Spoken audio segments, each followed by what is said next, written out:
It takes no guts to be skeptical. It takes guts to have faith and say, I'm going to try something, it may fail, but I'm going to do it anyway. I'm going to have the courage to go forward. It's easy to think negatively. So what I've learned is you got to see things as they are. The truth will set you free. But we're also not going to make it worse than it is, which is what most people do. Most people say, oh, it won't work anyway, it never does, no one cares, because they're afraid of what? What are they afraid of? Why are they so negative? They're afraid of what? Trying and failing. But look, if you never fail, you never learn, you never grow.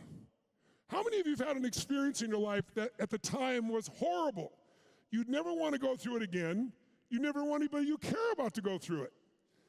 But 5, 10, 15 years later, you look back and went, I never want to go through it again, but I see why the universe or God gave me that experience because it made me so much stronger or made me care more or love more. Who can relate to this out there? Say, I.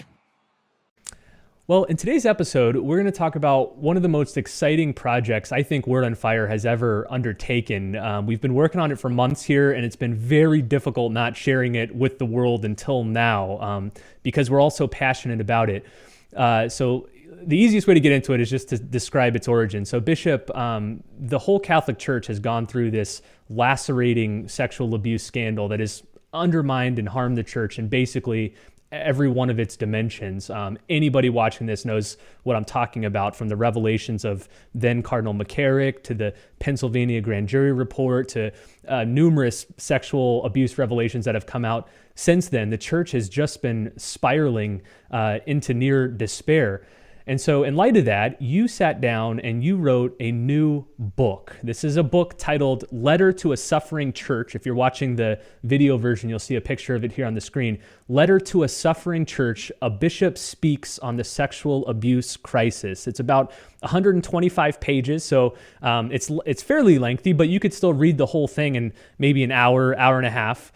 And we're going to talk about this book throughout the rest of the episode. But before we do, I wanted to highlight a couple of key facts about this book. So our goal is to get this book out to as many Catholics as possible. And to do that, we're trying to make it as cost effective as possible so as many people can get it as we can help them. So here's the deal. If you go to the website wordonfireshow.com/letter, wordonfireshow.com/letter, you can get one copy of the book for free as long as you cover the shipping and handling. This is only for U.S. residents. If you're an international resident, you'll go to that site and you'll find out how you can get a digital version. But for U.S. residents, go to the website wordonfireshow.com/letter. You can get a free print copy of the book as long as you cover the shipping. But here's the better part. If you are in a parish or in a larger small group, if you order 20 or more copies, you get the books for just $1 a copy with free shipping. $1 a copy with free shipping. So for 20 books, it's about $20. 100 books, about $100, and so on and so forth. So we encourage you to get these books for your parish and pass them out. If you're a pastor, a priest, a parish staff member, get this book for every person in their parish to give them hope, encouragement, and edification. I'll talk a little bit later in the podcast about all the extra resources we're giving you to make this effective. For example, a parish launch kit to help you launch this into your parish, an FAQ guide for priests and pastoral staff, and a 5-part video series from Bishop Barron that goes along with the book. So this is just the introductory announcement to get your book now. wordonfireshow.com/letter. Okay, Bishop, I want to spend the rest of this episode talking about what's in this book because it's just launching today, Monday, May 13th.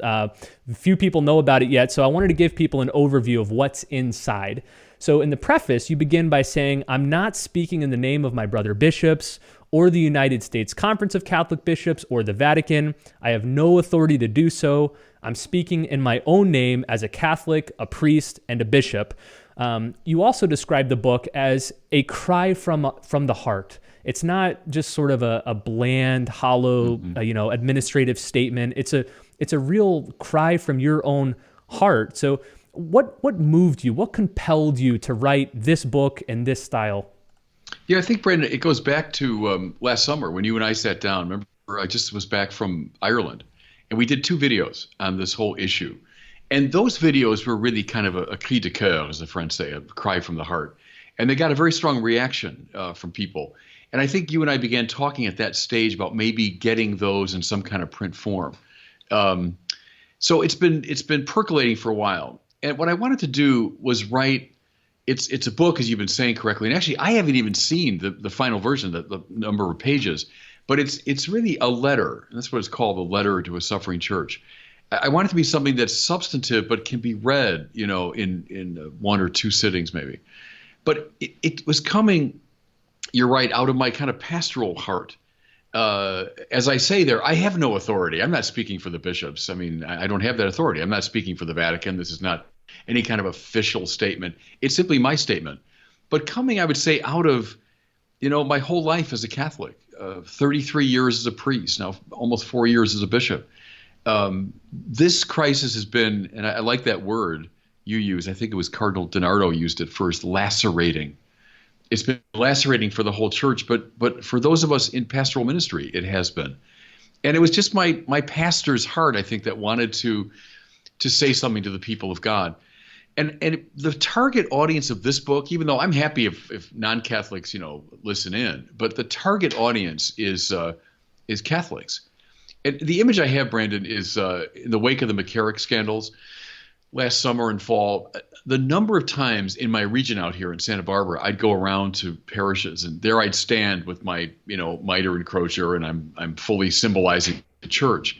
The number of people that came up to me, not so much in anger, but in deep grief, I would say, with tears in their eyes, grief over the church. And the book, the letter, is my attempt to respond to that pastoral need. So it's no more, no less than that, I would say. I don't want people to read it as, oh, this is the official statement of the American bishops. Nothing of the kind. I mean, I don't have authority to do that. But it's from my own pastor's heart, I would say. I know all of us at Word on Fire were deeply concerned when this new survey came out from Gallup, one of the largest religious sociological groups in the country. And it revealed that 37% of American Catholics, 37% of Americans who identify as Catholic, who say I'm Catholic, have considered leaving the church as a result of these sexual abuse revelations. Now, they go deeper and that number changes depending on how often you go to Mass, predictably, all that kind of stuff. But the simple fact that almost 40% of our own people are sitting on the fence and they're thinking, maybe I should go, maybe I should stay. It seems like those are the people that you want to draw back to the church. Yeah. I mean, I got it when I read that survey. I got it, but it broke my heart at the same time. I say it bluntly in the book. There's never a good reason to leave the Catholic Church. Now, again, I understand emotionally. I understand why people feel deep frustration. I feel it. But there's never a good reason to absent oneself from the font of grace. I mean, to leave the mystical body of Jesus. There's never a good reason for that. I don't care how badly church people behave. I don't care how grave the sin is on the part of church people. There's never a good reason to leave. And part of the reason I wrote the book was to make that case, is to say that, yes, this exists, this terrible, lacerating crisis. Yes, we have to be absolutely clear-eyed about it. But no, it's never a legitimate reason for leaving the church. In some ways, the book turns on those two hinges, I think. So again, the book is titled Letter to a Suffering Church, A Bishop Speaks on the Sexual Abuse Crisis. Bishop Barron just released this book today. You can get your copy at wordonfireshow.com/letter. You can get a free copy mailed to you as long as you cover the shipping, or you can buy bulk copies for your whole parish or your group for just $1 a copy with free shipping. So wordonfireshow.com/letter. Bishop, the book has 5 chapters, and I want to spend time talking about... Before we start, Brandon, can I just say a word? Because, yes, we want this book to get out. I want it to be widely read, but, we've been very strong on this, that we're not making a penny of money on this book. We're trying to make it, first of all, as available as possible, right? As cheaply as possible. We've done that through various means. But secondly, any profit that might be derived from the sale of this book is going to go automatically, immediately into charities dedicated to helping victims of sexual abuse. And I just want people to be really clear about that, because the last thing in the world we wanted to do was give the impression that we're, trying to make money off of this terrible time in the church. The goal is simply to get it out to as many people as possible. I'm glad you mentioned that. Thanks. Also, anybody who knows anything about printing and shipping books knows that if you offer a book for $1 a copy, that's far less than it costs to print and ship books out. So we've also been helped by generous donors who have helped get the cost down because they believe in this mission of getting the book out through parishes to as many people as possible. Good. Okay, well, before we dive into each of these 5 chapters, one more question. What do you think sets this book apart from other statements about the abuse crisis? And I don't just mean from other bishops, but multiple journalists and stories and articles and books and blogs, have covered the abuse crisis from so many angles. What sets your book apart? Well, what I always found, Brandon, was missing in so many of the accounts, and as indispensable as they are, so don't get me wrong, that we analyze this thing from a sociological, cultural, psychological, legal standpoint, all that remains indispensably valuable. But what I often found missing was a theological and spiritual and biblical reading of this crisis. And maybe, if I could say, one of the original elements in this book is the section where I go into the Bible and how the Bible sheds considerable light on this problem of sexual abuse and sexual misconduct. But I'm trying to read it from a consistently spiritual and theological standpoint without eschewing for a minute those other points of view, but that's not my focus. And I think that's the novelty of this book. All right, so let's go through each of the 5 chapters in the book, Letter to a Suffering Church. Chapter 1 is titled The Devil's Masterpiece. What do you talk about there? That's a phrase I used, I think, when we had those videos, right, last summer. I might have used that phrase kind of spontaneously, a diabolical masterpiece, because I don't think it's possible to read this crisis simply from a natural or purely human standpoint. To me, in its destructiveness, in its comprehensiveness, it's just too well thought through. I've often said, if you were trying to find the best way to undermine the church in every aspect of its life, I challenge you to come up with a better plan than this one. I just don't think an appeal to the purely natural is sufficient to account for how devastatingly destructive this has been. And I've been, very influenced too by the Pope's insistence that we read this thing spiritually. The devil is described as the enemy of the human race, but more specifically, the enemy of the church. I mean, the devil hates the church because the church is trying to bring people to Christ. If you're this very powerful and deeply intelligent spiritual being, what are you going to come up with? It seems to me this crisis has been a diabolical masterpiece. It's a masterwork of wicked undermining of the church's life. So I begin with that observation, Now, I'm very quick to point out, because anticipating, sort of dualistic critiques. The minute you invoke the devil, people say, oh, well, isn't that convenient? The devil did it, and we have nothing to do with it. Well, of course not. I mean, of course not. There's a kind of, it's a perverse simulacrum of the way we cooperate with God's grace, right? God's grace awakens our cooperation. Well, in a similar way, it's a perverse, simulacrum, but the devil calls forth our cooperation. And he does so typically through insinuation, through temptation, through suggestion, etc. And I use the example of the wonderful fresco of the Antichrist in Orvieto, Luca Signorelli's masterpiece of the devil putting his arm through the vesture of the Antichrist in such a way that it looks for all the world like it's the Antichrist's arm, but in fact it's the devil's. That hits very well, catches very well how this dynamic unfolds. So to say it's a diabolical masterpiece is not for a second to say that we weren't very involved in it, that human beings in their sinfulness were very involved. It's a both and, not an either or. Why is it so important to recognize the devil's role in this abuse crisis? Why can't we just say, oh, it's just a bunch of wicked men? Why is his role significant? Because we won't understand it and therefore be able to respond to it adequately unless we are fully honest about it.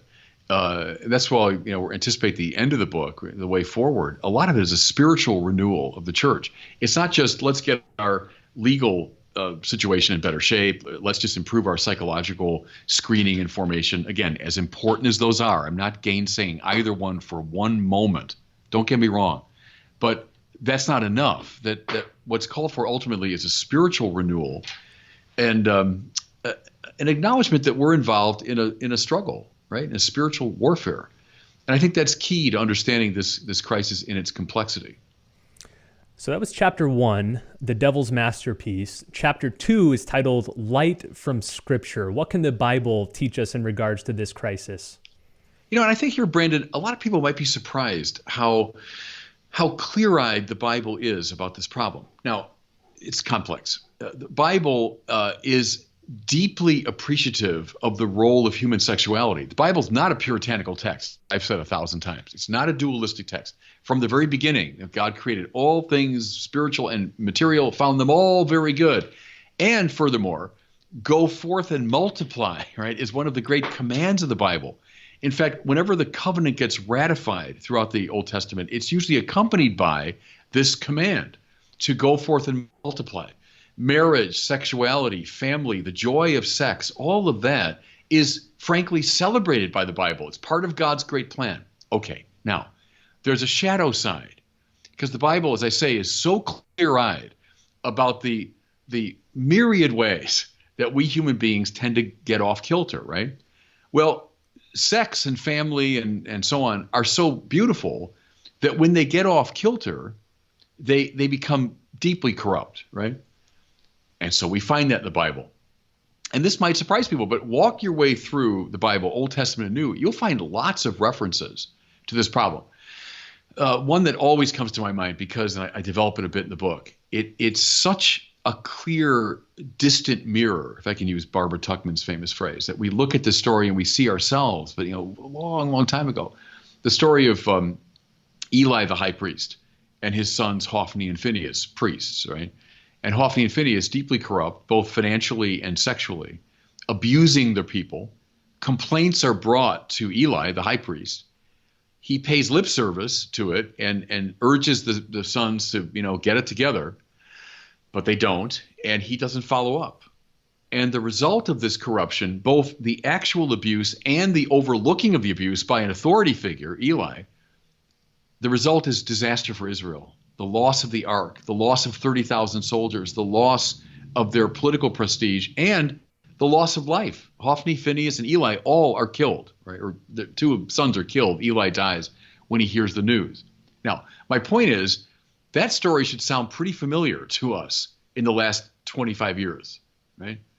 Bad priests abusing their people, complaints brought forward to authority figures who say nice things but don't do very much.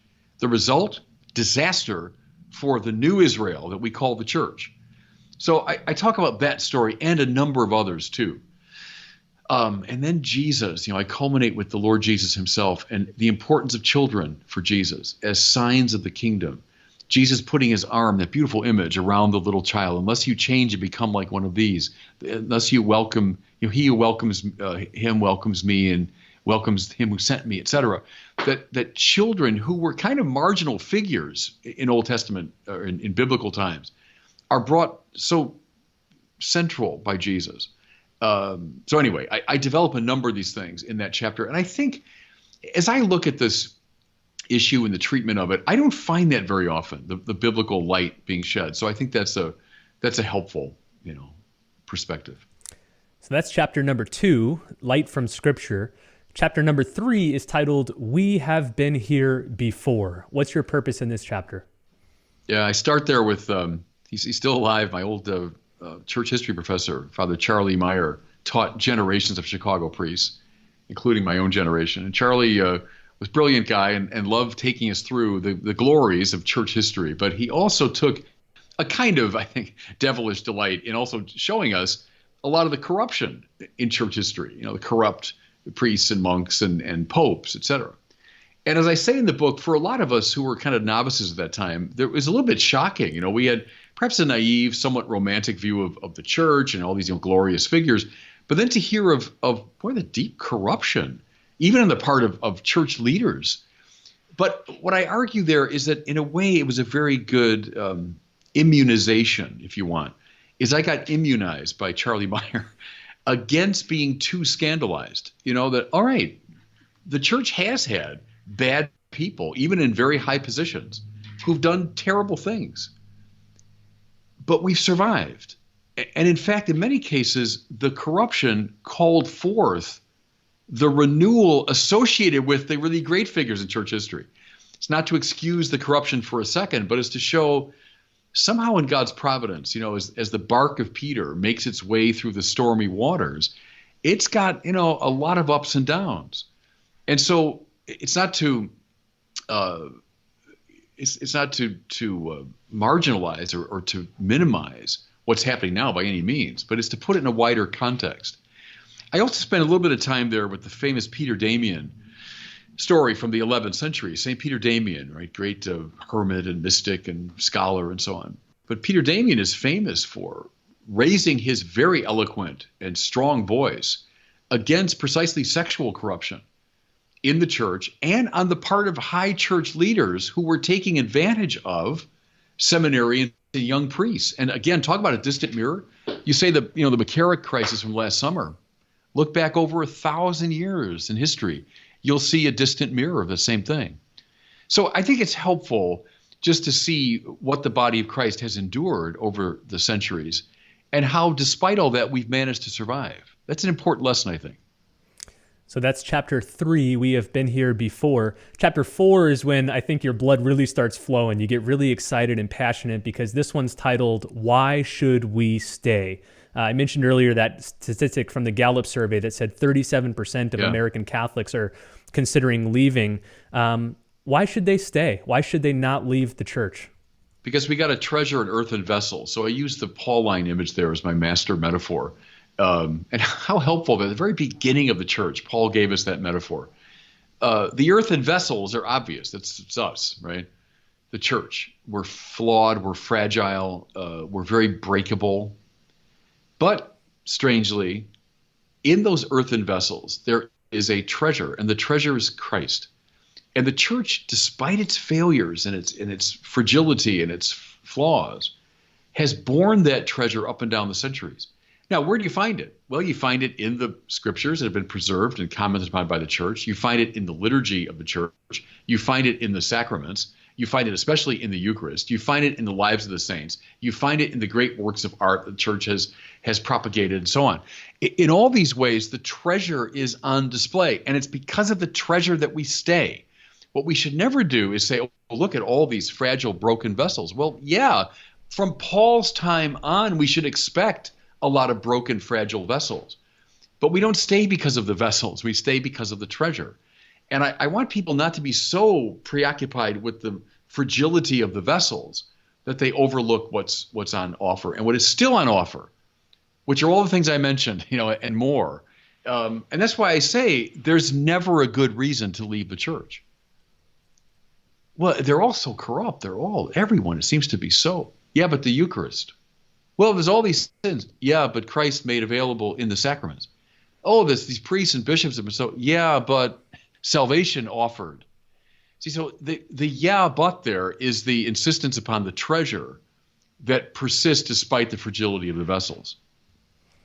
All right, let's talk about the 5th and final chapter. This one is titled The Way Forward. And I know a lot of people getting this book are going to flip right to that chapter because they're going to say, okay, I'm with you. We should stay.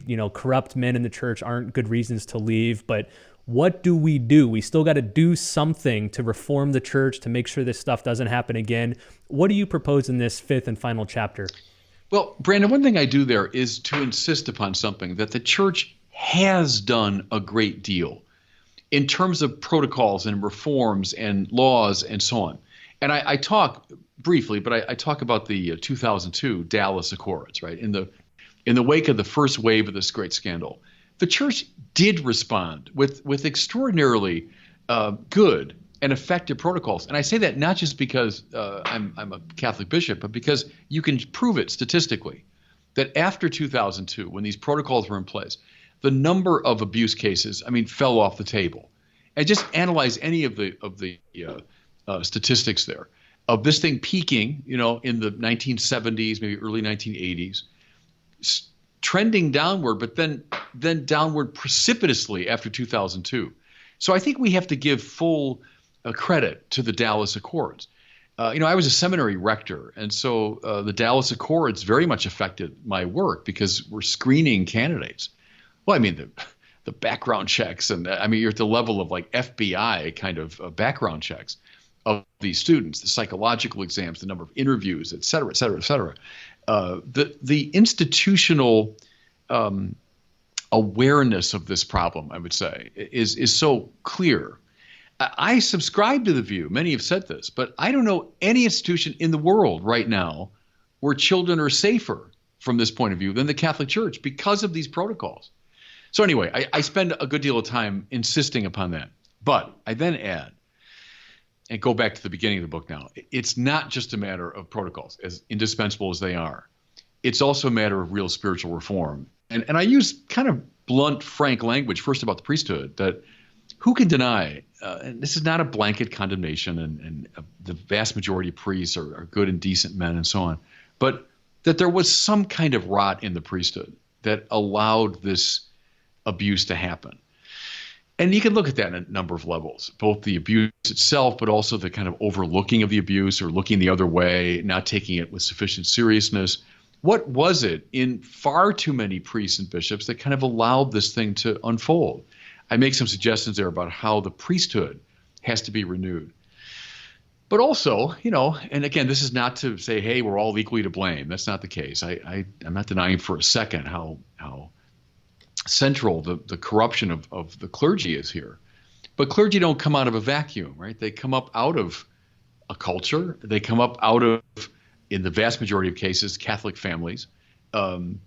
Is there a need for the whole church to be renewed? Yeah, it seems to me. A rededication to prayer, a rededication to the sacraments, a rededication to life in Christ. Have we allowed ourselves as a church in its totality to drift away from Christ? And I think the answer there is clearly yes. So I make some more suggestions there about how the church as a whole should be spiritually renewed.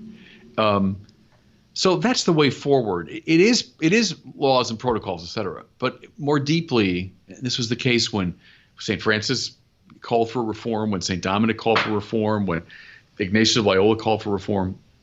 It's a spiritual renovation that matters above all. Well, we're hoping that this new book, Letter to a Suffering Church, gets into the hands of millions of Catholics all over the country, Bishop. But if you could just say one thing to the Catholic Church in America, one rousing word when it comes to the sexual abuse crisis as a pastor, as a bishop, what one thing would you like to say to them? I'd say stay and fight. And in fact, we were thinking about titles for the book. That was actually a title we thought about.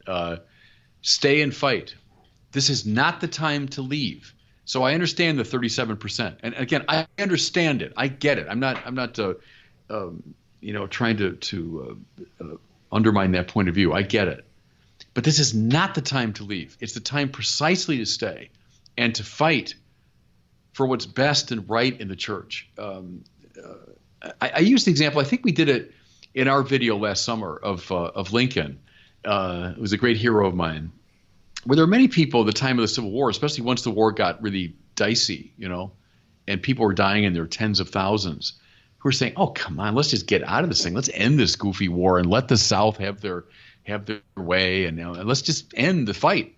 And Lincoln's genius, was to, despite all that opposition, despite the terrible quality of the struggle, to say, no, we have to hang in there and fight.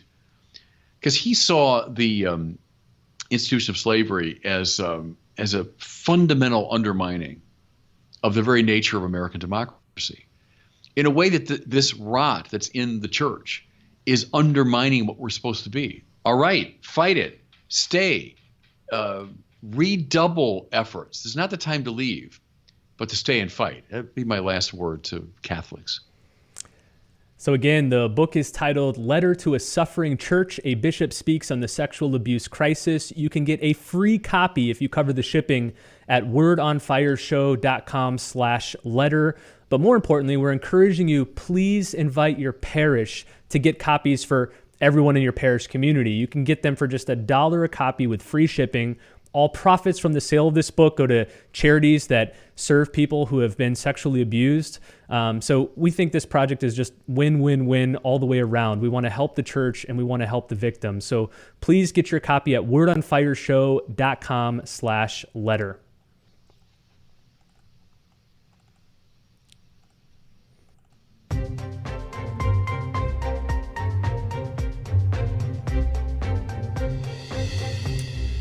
Well, that sound means it is time for a question from one of our listeners. And today we have a question from Bob, who lives in North Carolina, and he's asking about what the church teaches about revelation, whether it's something that happened once or something that's ongoing. So here's Bob's question.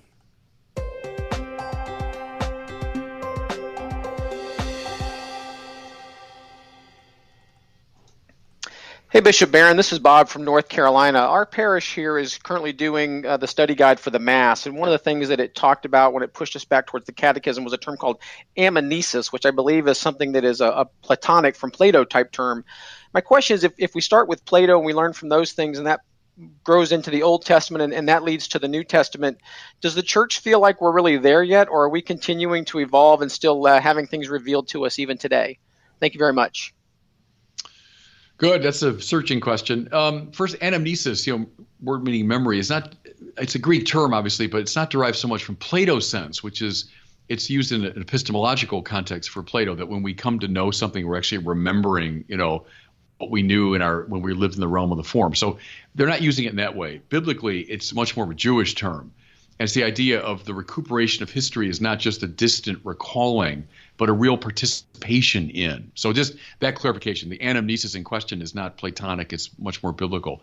But to your point, has the church used Platonic philosophy? Yeah, read everybody from Justin Martyr through Augustine of Hippo, and you find a lot of our major players using Platonic philosophy to explicate Christian theology. Can we use Aristotle? Famously, Aquinas does. Can we use all kinds of other people, as John Henry Newman used Locke and Hume, etc.? Sure.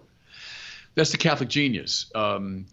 It's part of the both and of faith and reason, but also the Newman idea of the development of doctrine. So it doesn't mean that new doctrines are coming. So revelation, in one very important sense, is closed. It ended with the last book of the New Testament. That's when formal revelation ended. We're not expecting anything new to come at that level.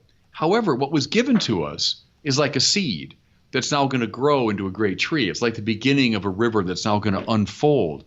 Part of that unfolding process is indeed the use of whatever cultural forms we might find expedient to that purpose. So that's part of the Catholic genius. We don't get new doctrines, but doctrine unfolds, and it can do so through the influence of philosophy and so on. That's a very, very quick answer to your question that requires really a whole course in fundamental theology. Well, before we wrap up here, over the last several weeks, we've been talking about our new way of supporting the podcast through Patreon, and we have a lot of patrons who have joined and wanted to be a part of helping out this show. So I wanted to give a quick shout out to several patrons who have donated at significant levels. They include Eric Hansen, Jacqueline Yoder, James Siddlington, Jamie Capetta, John Brenton, John Mattini, Juan Solaris, Karen Perry, Mark Rogers, Matt Gamble. All of you, thank you, thank you, thank you. On behalf of Bishop Barron, the whole Word on Fire team, we're so grateful for your support in helping get this show out to more people. So to all of you and to all of our patrons, I wanted to just express thanks on this episode and all future episodes as well. Well, one final reminder here before we wrap up, get your copy of the new book. Again, it's called Letter to a Suffering Church by Bishop Barron. Just came out today. You can get your copy by visiting wordonfireshow.com/letter. Get one free copy for yourself, but then more importantly, share it with your pastor, share it with your parish staff, encourage them to get copies for your whole parish. You can get them for just $1 a copy plus free shipping. All of the proceeds go to support charities that minister to victims of sexual abuse. Well, thanks for listening. We'll see you next week on the Word on Fire show.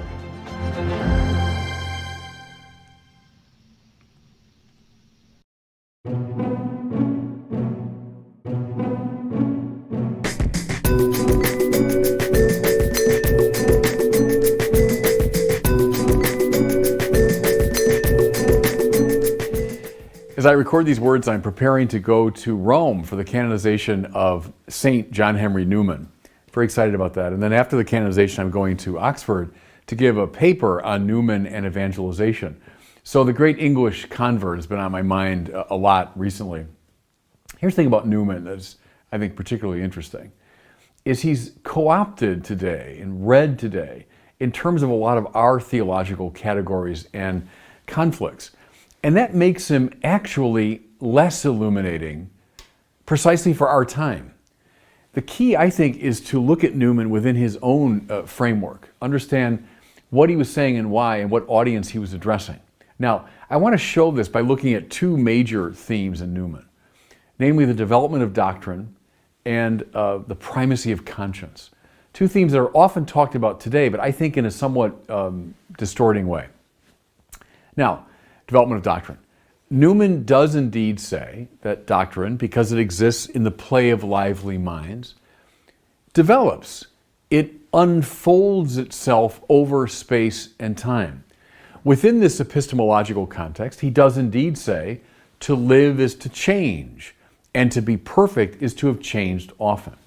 Now, I can't tell you how many people have run with those quotes or those basic ideas to say that Newman is some kind of freewheeling liberal, that Newman is advocating change for the sake of change. Any sort of change is good.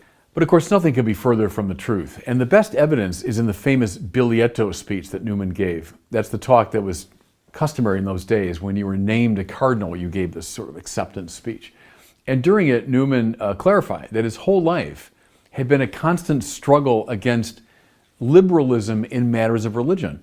And by that he meant against the claim that there's no real objective truth, no stable truth in matters of religion. So he's by no means advocating change for the sake of change. See, Newman knew that precisely because ideas unfold, they can unfold positively or negatively. The growth can be an authentic development, that means a showing forth of an implicit truth. Or they can be more like a cancerous outcropping. They can be something that betrays the essence or the very nature of the doctrine.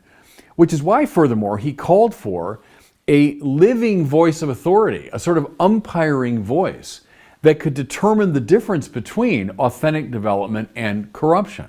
Now, my point here is none of this speaks to the freewheeling, anything goes, change for the sake of change. No, Newman saw an ordered unfolding under the discipline of authority. And actually, now, let me put it back into his own time. Newman's main conversation partner, it seems to me, in his treatment of the development of doctrine, was not so much the stuffy conservative. It wasn't the Catholic conservative. His conversation partner was the Protestant, because it was a standard view of the Protestantism of the mid-19th century that a lot of practice and doctrine within Catholicism represented a falling away from biblical purity. And Newman's point was, no, not a falling away, not a corruption, but rather a development of what was given in the Bible. His opponent, if you want, is the advocate of a Protestant antiquarianism. Let's go back to the very beginning. Let's go back to the Bible and the very early decades of the church's life, and that's the truth of it. Newman said, sure, the truth is there implicitly, but it's unfolded itself now over space and time. So I think when we put it in his own context, we see what a sort of subtle and nuanced teaching this was. Okay, the second theme that's often picked up on today is the theme of conscience and the primacy of conscience in Newman. It is indeed true that conscience was a major preoccupation of John Henry Newman. You can see it from beginning to end of his career. It is featured in most of his major writings. It's often the hinge upon which his other teachings turn. So conscience is indeed of central importance. And of course, everyone and his brother cites the famous quip of Newman when he's talking about conscience in relation to the Pope. And he says, if I'm obliged to bring religion into after-dinner toasts, I would drink to the Pope, if you please, but to conscience first and the Pope afterwards. Now, as I say, everyone and his brother has tended to run with this. as though Newman were flouting papal authority and advocating the exclusive primacy of the individual conscience. It's the individual that decides the purpose of his life, and he's sort of setting aside papal authority. Well, let me give you the clearest indication of why that's the wrong way to read it. Because Newman described the conscience famously as the aboriginal vicar of Christ in the soul. In other words, using the very title of the Pope, the Vicar of Christ, but applying it to the conscience, the more fundamental, the more original Vicar of Christ. The point being, to argue for the primacy of conscience is by no means to argue for a sort of subjectivism or an up to the individualism. You know, it's just a matter of your private decision. No, conscience puts me in touch, Newman thought viscerally so, with a judge, with an authority, with an other who hovers over my life and sanctions it and directs it, rewards it, punishes it. It's by no means the sort of contemporary, I decide the meaning of my life. On the contrary.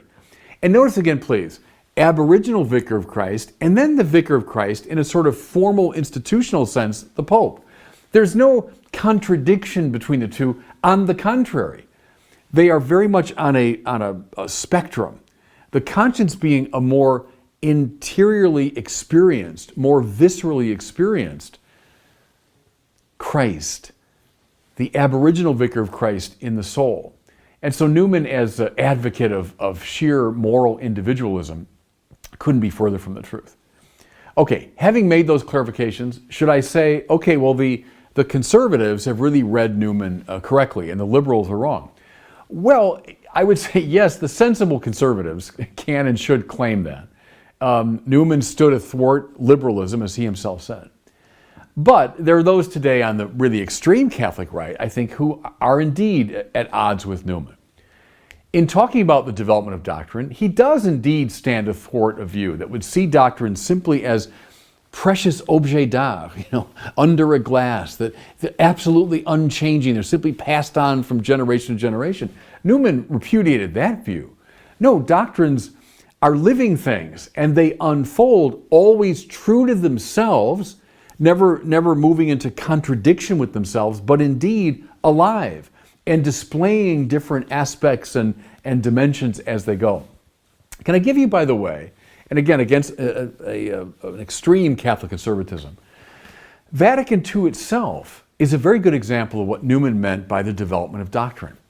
Is Vatican II in continuity with Vatican I, Trent, Chalcedon, and everything else? Yes, absolutely. I affirm with Joseph Ratzinger and with Henri de Lubac and many others, Balthasar, a hermeneutic of continuity. Vatican II represents a continuity with what came before. But at the same time, who could deny that Vatican II represents a development of doctrine? Not simply a repetition of Trent, a repetition of Vatican I, but a true development. You want to see maybe the clearest evidence, look at Lumen Gentium. When dimensions of the church's teaching on the church itself emerged that were not present, not clearly taught at Trent or Vatican I. Good. That's a sign of the doctrine living across space and time. How about with conscience now? Are the conservatives simply right about conscience? Well, yeah, I think sensible conservatives are. But Newman felt that the importance of affirming the primacy of conscience is to awaken this visceral sense of a living contact with Christ. So if you want to have, as he would call it, real assent in matters of religion, you should move through the experience of conscience. Now, what that holds off, and I'd say against an extreme conservatism, what that holds off is an excessively legalistic, an excessively objectivistic understanding of the moral life of the church. No, better, Newman felt that you'd feel it, experience it viscerally through conscience. Now, my point here is where I began. Seeing Newman in his great teachings within the context of his own time and not through the distorting lens of our own conversations today enables us to see A, what he was teaching, but B, enables Newman to be especially clarifying precisely for our time.